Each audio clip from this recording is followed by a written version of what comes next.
Nagluluto ako mga maring ng adobong manok.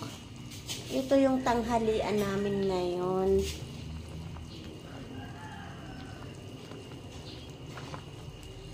At pupunta kasi ang ate ko. Dito raw siya manananghalian.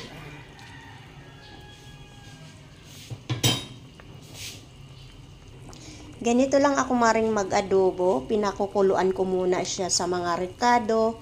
At aalisin ko ang sabaw at patutuyuin ko ng bahagya, prituhin ng konti. Ayan mga maring, inalis ko na ang sabaw, patutuyuin ko ng kaunti. Iprituhin ng bahagya. Sarap nito mga maring. Lagyan natin mga maring ng kaunting mantika. Ayan.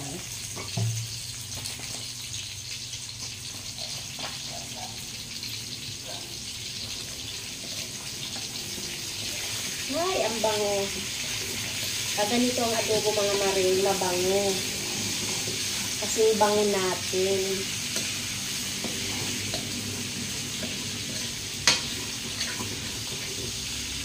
Diba?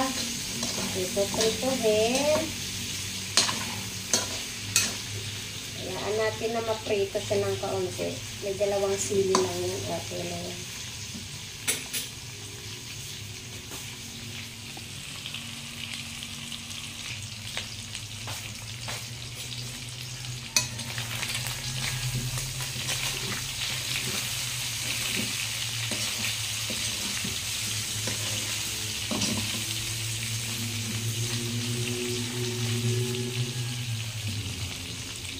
Lagyan natin mga maring yung sabaw na aking inalis kanina.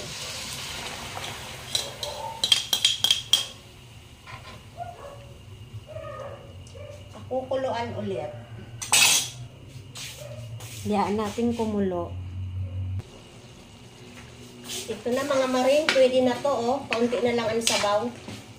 Luto na tong adobo ko. Salamat sa panunood! Ayan o. Oh, luto na. Ang bango-bango.